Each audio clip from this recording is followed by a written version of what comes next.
Hasil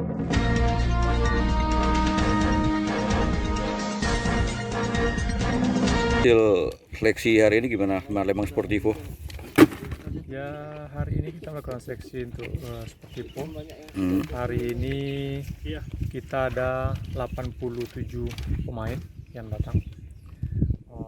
Sejauh ini kita sudah seleksi jadi mengecil pemainnya, terpilih ada sekitar 20 pemain. Tapi ini nanti siang sekitar jam 1 ke jam 2 kita ada lagi tes terakhir. Mungkin kita akan tambah lagi untuk pemainnya bisa sekitar 30 karena kita mau pakai sistem promosi degradasinya, maksudnya kalau dia bagus kita tahankan, kalau enggak kita pulangkan lagi. Dalam sistem latihan nanti kita lihat perkembangan pemainnya. Ada pemain yang mau try lagi kita masukkan lagi. Berarti masih buka kesempatan buat main-main lain trial lagi ya? Masih. Oke, kasih. Ya, saat ini kita bersama manajer tim Pak Hermansyah, penyiar hukum. Pak Hermansyah yang biasa disapa dengan Mang Cek Eman. Bisa diceritakan ini proses dari seleksi tim pemain tim Sportivo FC ini gimana, Pak?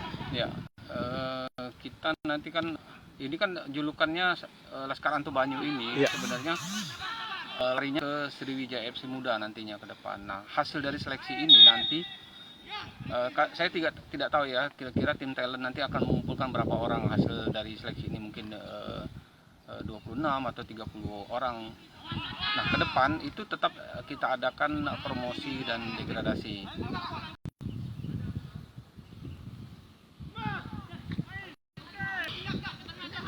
Nah, pelatih kiper dari Rutin Solo dan pelatih kepala Rizal dan pelatih lainnya yang memantau seleksi pemain tim Palembang Sportivo FC